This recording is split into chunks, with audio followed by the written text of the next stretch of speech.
Hey everybody, welcome back to Clutch Situation. I realize that it has been quite a while since I've done a video. I've had a very busy February, which has led into spring break for me here in March. And so as part of catching up with y'all, I have some older pencils that were gifted to me by my benefactor and great friend DJ. DJ and I had gone to Genghis Khan in Denver in the third week in February, and that's one of many reasons why I was busy in February of this month. And DJ always does a great job of, when he's digging through his old stuff, finding pencils that he thinks will be cool for me to feature on the channel. And so I have a couple here for you. This is the old section of the video. We will get to the new section of the video as well. And just to give you a little teaser for that, the new section actually surprised me quite a bit. And so let's start off with the old section here. And so the first pencil that we have up here, and my understanding is that these are pencils that DJ just found in drawers that were ones that, you know, he used in the 80s and 90s. And so this first one is a 0.5 millimeter Pentel. Sorry, not a Pentel, it's a Scripto. Okay, but it's a Scripto with a P number on it. It says P950. And for those of you who remember the 90s and the 80s, Scripto was a very common manufacturer of mechanical pencils. And this one has a fixed lead sleeve. It is a drafting lead sleeve, and it's plastic, but it has like a raised surfaced knurling. It looks like it's injection molded out of the plastic. And let's go ahead and take it apart while we're here. So we're going to unscrew and see what the guts of this sucker look like. It looks like it is spring-loaded, and it has a brass clutch. So quality products. Mechanical pencils used to be overall of a higher quality than many of them are manufactured today. If you find a mechanical pencil in a big box store and you're not really sure about what's going on with it, you may end up buying a good pencil, or you may end up buying a really crappy pencil.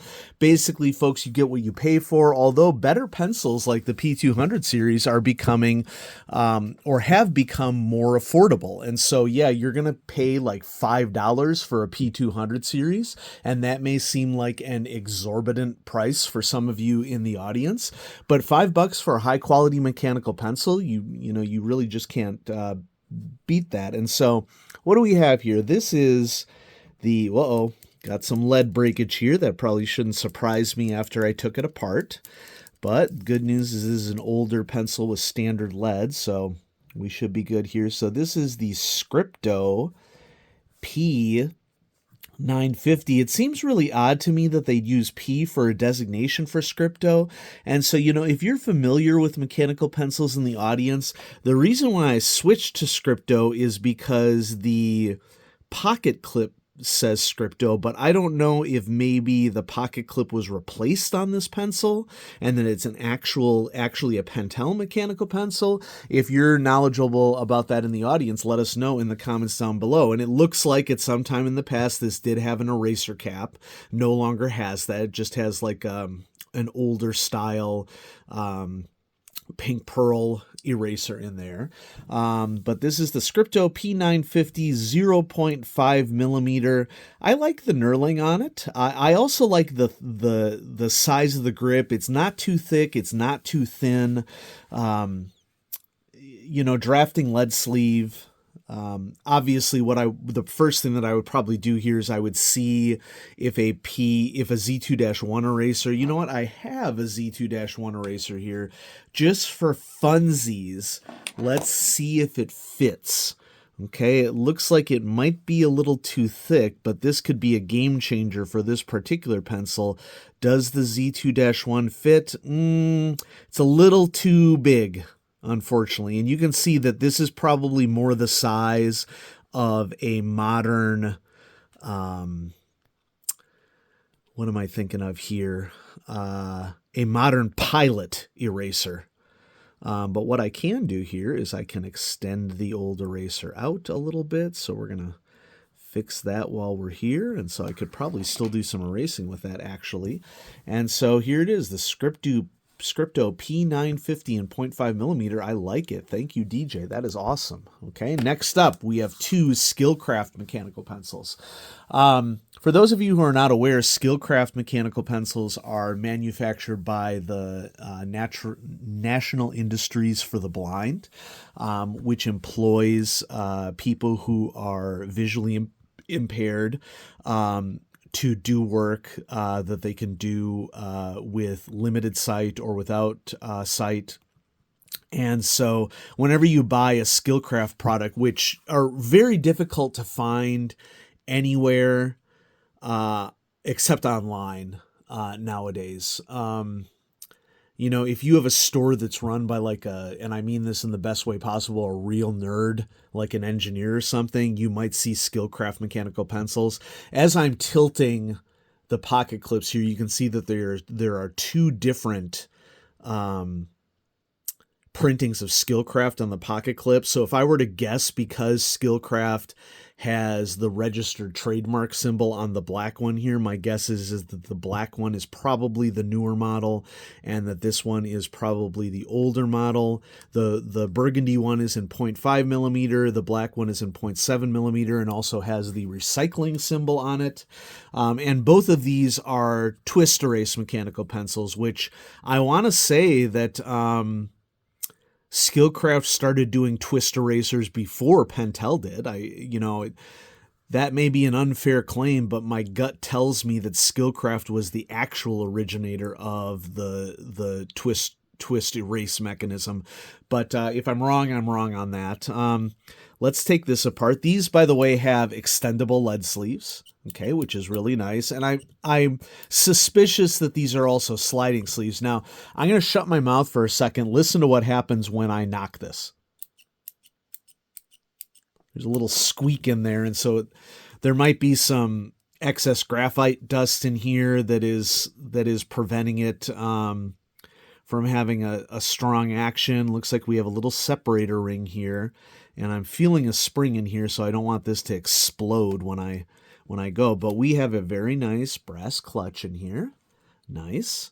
And all right, let's just go ahead and redock this. And so Skillcraft is known for manufacturing quality. Most of their pencils are plastic, but they are also tanks. This is a 0.7 millimeter with an extendable lead sleeve. Okay, and we'll take this one apart as well just to see if the standards changed at all. If we make the assumption that this is a newer version of the pencil, we still have a brass clutch. When I knocked this one, I did not hear the squeaking that I heard from the 0.5, and so that would also increase the chances that this is the newer version. Nice click sound on this. That's got to be my favorite click sound that I've heard in a while. So what we have here is Skillcraft. This is the National Industries for the Blind, NIB. We'll call this a retractable twist erase. Okay. And this is 0.5 millimeters, and I think that this is the older variant. Okay, and then we have the Skillcraft. Once again, National Industries for the Blind. Retractable twist erase. I can see myself using these pencils, parroting one of these suckers out when I'm trying to go old school with somebody. Most of the time people don't notice, but you know, sometimes they do. They'll be like, oh, that's a really unique pencil that you have there. Thank you. Okay. All right. So here's our old section, folks. Let's go to something new. And this was a big surprise for me because I had, I think that this is a brand new variant of this pencil that I haven't seen, and I like what they've done with it. Okay. So this came in a blister pack. This is a Pentel Graph Gear 300, which I'm certain that I have a 300 somewhere in my old pencil collection, but it does not have this grip that you see right here. This is a really interesting grip because not only do we see some recesses here where the black plastic underneath is viewable, but there are also metal ridges all the way along the pencil. And Graph Gear 500 has a diamond knurling. Graph Gear 300 usually, I think, saves on the manufacturing process by just having, more of like a ribbed grip like this. But I've never seen a Graph Gear 300 grip like this. And I wrote with this all weekend when we went to Genghis Khan, and I really enjoyed it. Now, if we take it apart, which is something that we do because we're always interested in seeing what the guts are like, we see that this Graph Gear 300, Graph Gear is a significant Pentel line, has a brass clutch.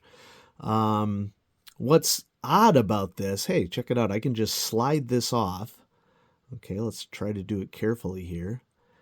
And hey, look at that. Well, I broke the lead, but that's okay. So you can see that the black that you see through there isn't actually black. It's just the purple portion of the pencil, and it does have a rubber O-ring around the outside, which is why I'm getting a slow slide on this. So if I dock that back into place, that will allow me to reassemble the pencil here, and everything fits nice and snugly together, which is what you want to see. And this is in 0.7 millimeter and purple, which I am a big purple fan, in addition to green being my primary colors. Forest green is my favorite color. Some of you who watch the channel may be aware of that. And so, and since I so callously broke the lead, I'm going to have to gear in a new lead here. It'll just take a minute here. The knock sound for the Graph Gear 300, I'm sad to say, does not sound as good as the 0.7 millimeter Skillcraft. Okay, so now, the good news is that this is a classic brass Pentel mechanism, and so the mechanism does not extend the lead too much while you are knocking, but that's okay. So we have a Pentel Graph Gear. Viewers of the channel may or may not be aware that I am not that big a fan of the Graph Gear 1000, which is a blasphemous and shocking statement for a lot of people. It's just too weighty for me. Like, I understand that people like it, and I support you. It's just not for me, okay? And that's okay. So this is Pentel Graph Gear 300 0.7 millimeter. I love the variant grip on this more modernized model of a Graph Gear 300. And so there we go. DJ, thank you so much for this Graph Gear 300 and the other great old school pencils that you shared with me at Genghis Khan. I really appreciate that, and I'm sure our reviewers will appreciate that as well. Thanks, everybody, for coming to Clutch Situation. I do have more pencils in the dock to share with y'all, and so I should be able to turn out some more videos pretty soon. And thanks, everybody, for watching. Have a great day.